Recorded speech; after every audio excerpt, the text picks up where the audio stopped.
Welcome back to the Tiger Cats pre-game show as presented by Journey Rewards. Bubba O'Neill, Andy Fantuz with you. And it is time for us to do something that we don't like to do, and that's called Speaking with the Enemy. And he is the enemy. He is the broadcaster, the new broadcaster, and the new sound of the Saskatchewan Roughriders, Michael Ball. We can be friends for a couple of minutes. Can we do that? Yeah, well, I want to be friends. I mean, I don't know you, Bubba, but I know Fantuz. I thought we're buddies, Fantuz. What's going on here, man? We're enemies now? No, we're always friends. It's just you know how it is when the lights come on. That it doesn't matter how close you are. You got one goal in mind, and that's aligned with everyone in the same color as you. I get it, man. I'll tell you what, boys, I'm really looking forward to this game. Especially these two coaches came in at the same time. They got the similar record. Of course, Orlando's got his team to the Grey Cup 2 years in a row and lost, and Dickey got his Rough Riders to the West Final and lost in heartbreaking fashion both times. But you couldn't ask for a better lid lifter for both of these teams here in Regina today. Michael, what's going to get the Riders over the edge this year to knock off whether it be Winnipeg or anyone else in the West? Got to stay healthy with the offensive line. Taron Vaughn comes back. He's in good shape. His shoulders looking good. They had him on a pitch count in camp. How's the interior of that offensive line going to play another year of maturity and chemistry with Evan Johnson, Logan Ferlin, Dan Clark, three Regina boys right in the middle there. The right tackle, Matai Rogers, comes in, journeyman guy, Montreal, Ottawa, now comes to Saskatchewan. Didn't start off great in camp, but got better in that BC Lions game, so they're happy with him now in this football game. And then just Cody getting the ball out to his weapons. I think we have the best linebacking core in the CFL in Saskatchewan, and we'd be right there as the best receiving core in the league, too. I don't know if I'd say we're the best, but we're right there for sure. I'm glad you mentioned the local products. Saskatchewan's always been notorious for, producing guys coming out of Saskatchewan as their hometown. Is that just a grassroots thing, or is it the job by the Regina Rams and the Saskatchewan Huskies, or is it the fans that want to see those local products on the field? How do Saskatchewan Roughriders always have so many Saskatchewan natives on their roster? Well, I tell you what, because they go if they've got a guy of equal talent, like you can get Andy Fantuz who's spectacular, so you'll take him and he'll come here with the top pick. But if they've got a guy of equal talent, they're going to take the Saskatchewan kid because it means more to them. And you look at Neil McAvoy, actually, just to divert. Neil McAvoy in BC did something real great because kids get asked when they get drafted, hey, you're from Saskatchewan, you're just going to sign a contract, and then when your first one's done, you're going to go back to Saskatchewan. That's what all the kids get asked that.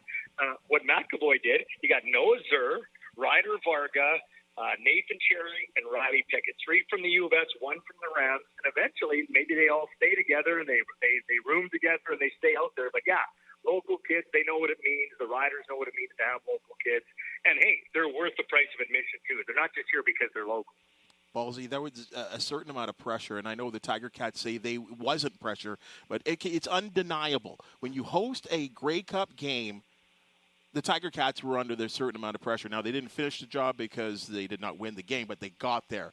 Are you feeling, even in week one, that there is that pressure for the Saskatchewan Roughriders to not only host, but to play in the Grey Cup game?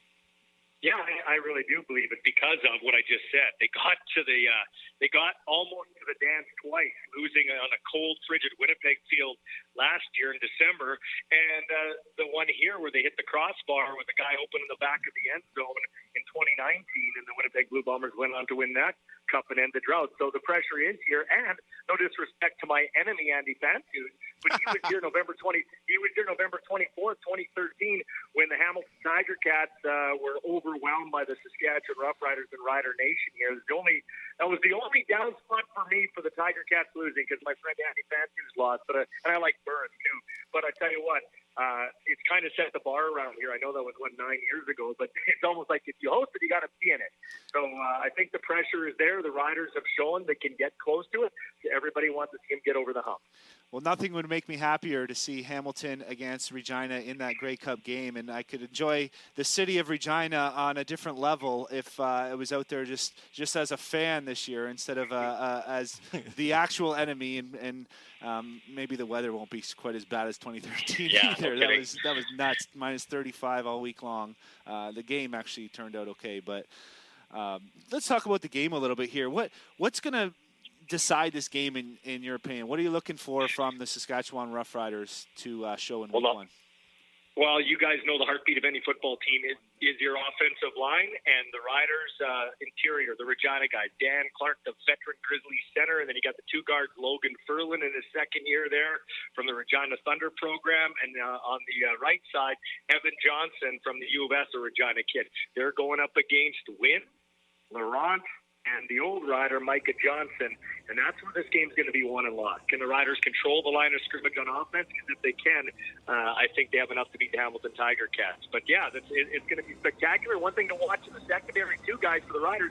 Nelson Lacombo makes the start. He's the guy, one of the 5 Riders that blew out his Achilles early on before training camp last year. He's starting at the field side corner, so maybe watch him against Unger, the third, or whoever lines up on the field side. He's called games for the University of Regina for a long time. He is the host of Sports Cages. He is now the sound of the Saskatchewan Roughriders, and that Michael Ball. We are so pleased and thanks that you joined us. And if now we can be enemies for at least 3 hours as the ball game goes. Thanks for joining us. Hey, while I got a second, quickly, I just want to say good job, you guys, with the audio network and everything you're doing audio and visual-wise over there. Really happy to see the Tiger Cats and the positivity coming out of Hamilton. Good job. Really appreciate it there, Balls. You have a great call. Thanks, man.